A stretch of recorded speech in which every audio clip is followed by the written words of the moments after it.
par la terre, l'eau, l'air et le feu, les 4 éléments de notre planète.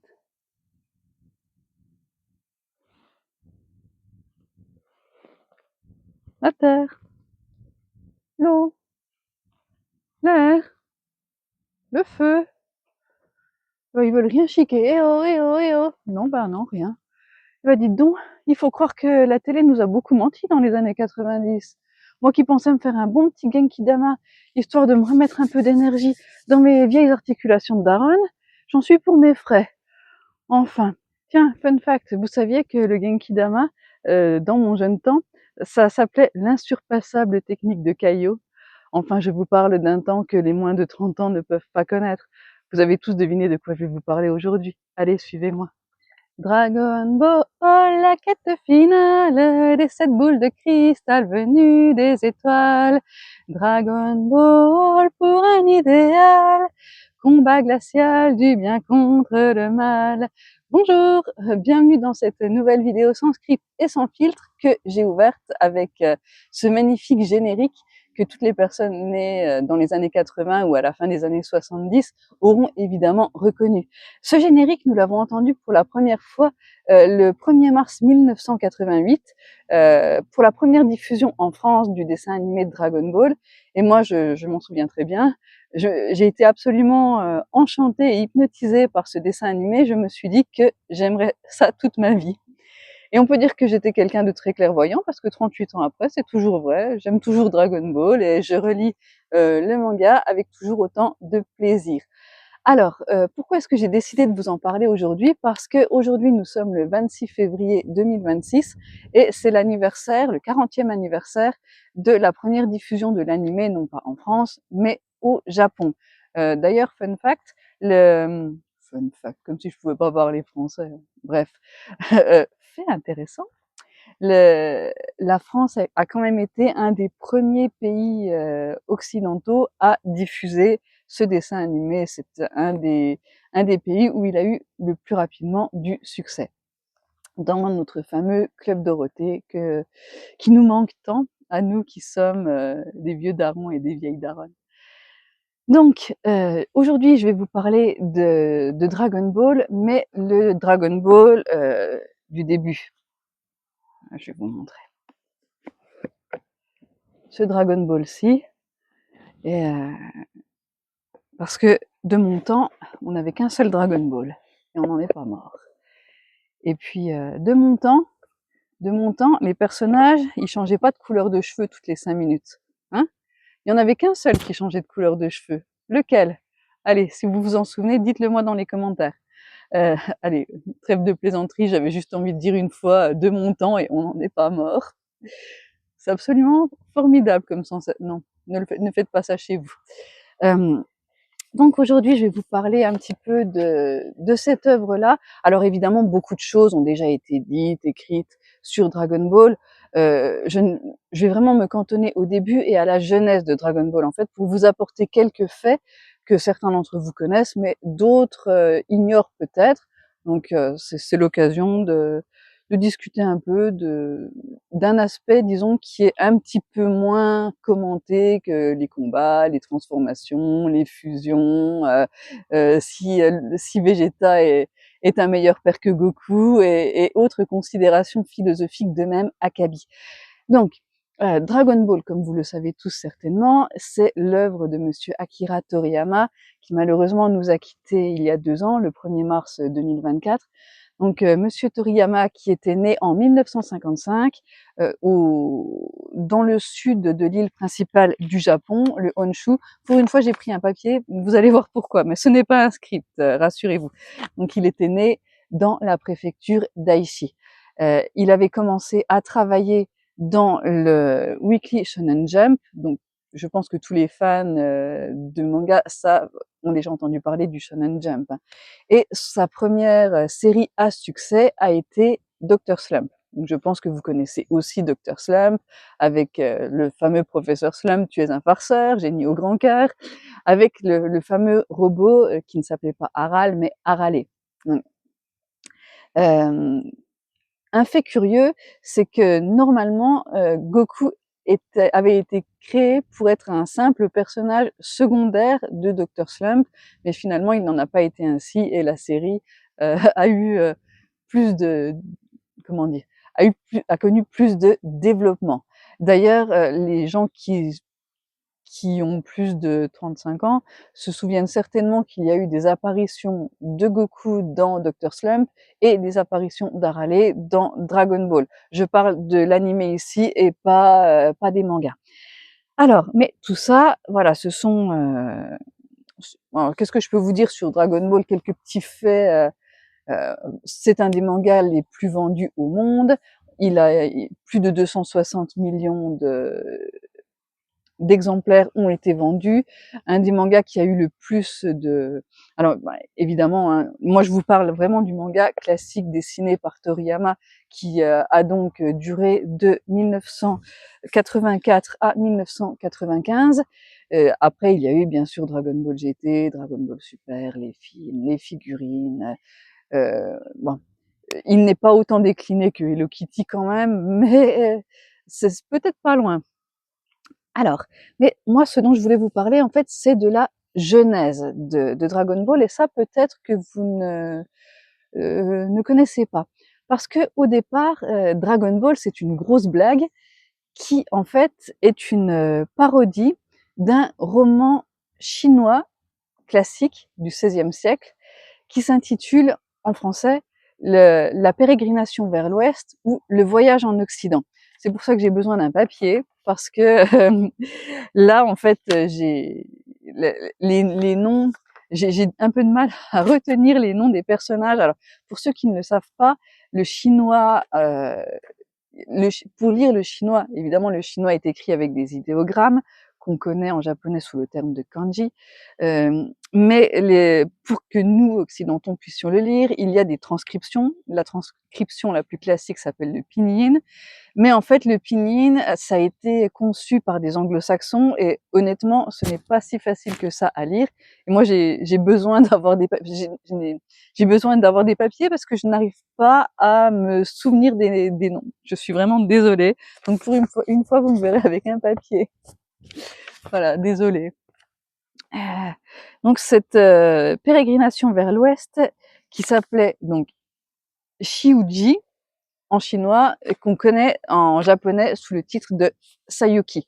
C'est un roman donc du XVIe siècle qui se base sur des faits réels, la véritable narration écrite, rapportée par un moine qui s'appelait Xianzang, qui était parti de la Chine vers l'Inde pour rapporter les véritables sutras du Bouddha. Il voulait rapporter une corbeille contenant des sutras parce que selon lui, les enseignements du Bouddha avaient été corrompus en Chine et donc il voulait en restaurer la pureté.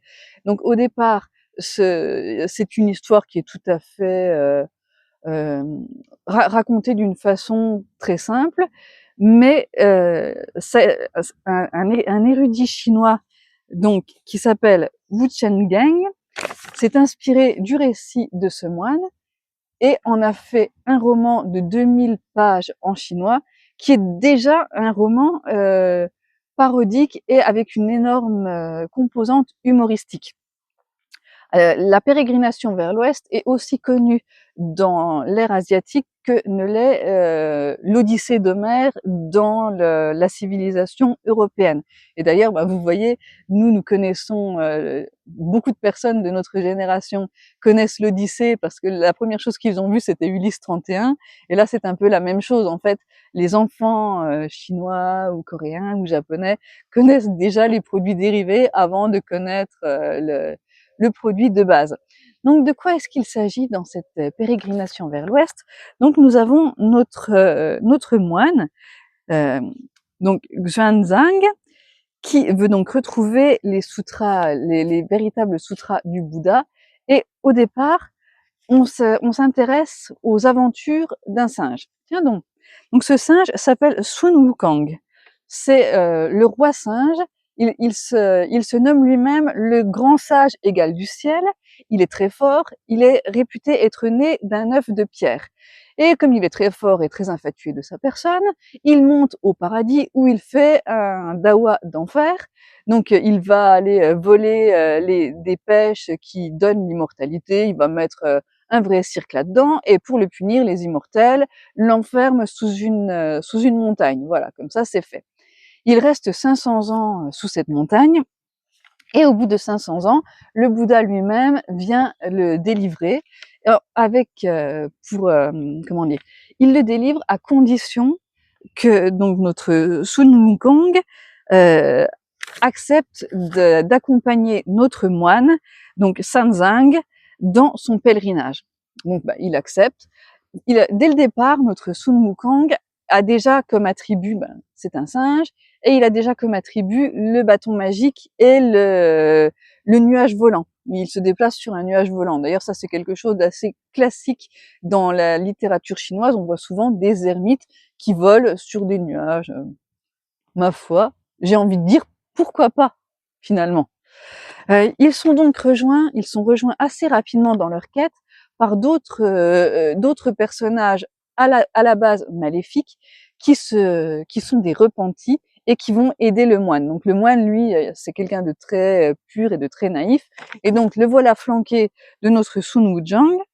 Il est rejoint par ensuite Zhu Bajie, qui est un cochon, qui est glouton et pervers, même dans l'œuvre originale, et ensuite par Sha Wujing, qui est un moine des sables. Lui, par contre, il est réputé pour être discret et fidèle. C'est déjà bien. Voilà. Donc là, je pense que vous avez déjà vu le rapport entre les personnages. Donc évidemment, le moine pur et sincère, c'est Bulma.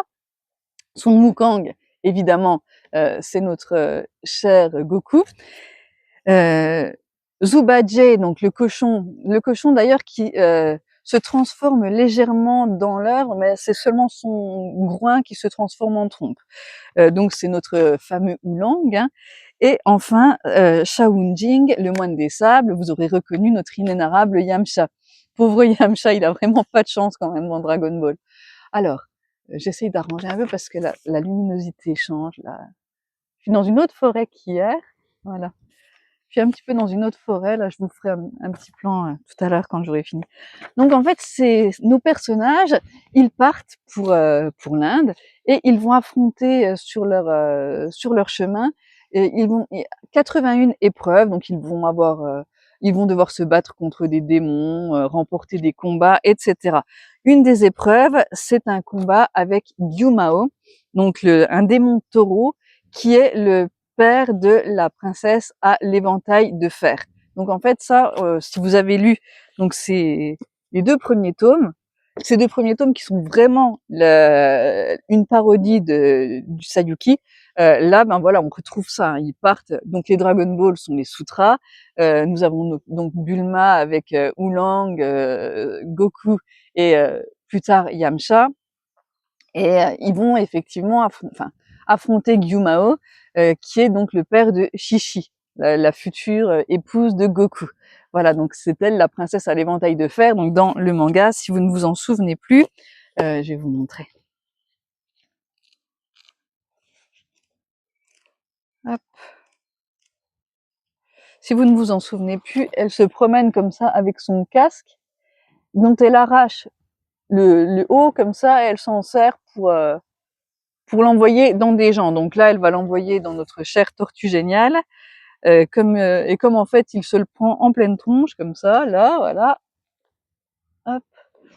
Elle pense que ce n'est pas lui Tortue Géniale parce que c'est censé être quelqu'un de très fort. Donc il lui dit, mais pauvre idiote, même un expert comme moi n'aurait pas pu éviter une attaque surprise à cette distance. Alors donne-moi une preuve que tu es bien maître Muten Roshi. Tiens, regarde, c'est écrit sur mon permis de conduire. Oh là là! Et voilà, la voilà convaincue. Ça, je trouve que c'est ce tout petit épisode là, c'est tout l'humour de Toriyama en deux cases. Voilà. Donc ils affrontent. Ah, et j'ai oublié de vous parler de Shenron. Donc Shenron, en fait, apparemment, ça, j'ai pas été très très convaincue, mais enfin, le moine chevauche un cheval blanc qui s'appelle Cheval Blanc Dragon. Je trouve qu'ils sont très doux avec les noms. Bref, et ce cheval blanc dragon est en fait un dragon métamorphosé. Donc apparemment, ce serait l'origine de Shenron. En fait, bah pourquoi pas? Pourquoi pas? Je dis que ça marche encore ça. Je dis que je ne suis pas convaincue, mais en fait, comme tout est un peu quand même tiré par les cheveux, c'est quand même tout à fait possible. Voilà, donc ça c'est en fait le départ de Dragon Ball. Donc ce fameux Sayuki, c'est le, le départ de Dragon Ball, c'était donc cette parodie. Et en fait, Toriyama aurait voulu s'arrêter à ça, mais étant donné que ça a eu beaucoup de succès, eh bien, il a, il a continué, il s'est complètement éloigné de l'univers de base, du Sayuki, donc ce grand mythe fondateur sino-japonais. Voilà ce que je pouvais vous apporter un petit peu sur la jeunesse de Dragon Ball pour aujourd'hui. Alors, le Sayuki a eu d'autres, a plein en Asie, plein de d'autres, versions. Donc les personnes pareil qui ont à peu près mon âge, les vieux darons et les vieilles daronnes, se souviendront peut-être d'un manga papier qui s'intitulait Sayuki et d'un animé qui avait été réalisé par le studio Pierrot, qui s'appelait Genzomaden Sayuki. Donc qui suivait assez fidèlement, mais pareil de façon complètement foutraque, les aventures de notre moine avec ses 3 acolytes. Voilà. Bah écoutez, je vais juste vous montrer un petit peu le paysage maintenant. J'espère que cette vidéo vous aura plu. N'hésitez pas, alors pour les fans qui aiment vraiment ce manga, n'hésitez pas à regarder. Alors ça, c'est vraiment l'édition Glénat, mais pas l'édition, pas la première édition. C'est une édition où ils ont fait attention à garder, à rester au plus proche du texte original. Ils ont gardé les noms des personnages, par exemple avec notre tortue géniale qui s'appelle Muten Roshi ici. Et il y a quelques annotations, même quelquefois un petit peu érudites. Donc je trouve que voilà, ça vaut le coup. Ça vaut le coup de se l'acheter. Bon, évidemment, si vous n'êtes pas obligé d'être intéressé par l'histoire de Dragon Ball et vous n'êtes pas obligé d'avoir envie d'avoir comment dire, une édition un petit peu plus érudite. Hein. Vous pouvez aussi bien vous acheter les derniers tomes de Dragon Ball Super si vous en avez envie. Mais voilà, c'était juste pour les gens qui pourraient avoir un petit peu cette curiosité. Donc je vous montre où j'étais aujourd'hui. Aujourd'hui, on ne va pas faire un grand tour, hein. On était à côté de cet étang là. Voilà, on a une petite cabane, je vais essayer de vous la montrer.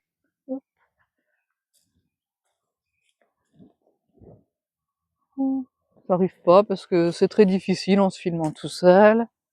Voilà, ça y est, j'y arrive. On croirait qu'on est dans un endroit canadien ici. Voilà, c'est un endroit un petit peu charmant. Un petit peu plus loin dans la forêt, on a les ruines d'une ancienne villa gallo-romaine, mais je ne vais pas aller vous la montrer pour aujourd'hui. Je vais continuer mon petit tour toute seule avec mon mari et mes enfants. Et en attendant de se retrouver pour une nouvelle vidéo sans script et sans filtre, eh bien, je vous dis à bientôt et merci de m'avoir écouté. Au revoir.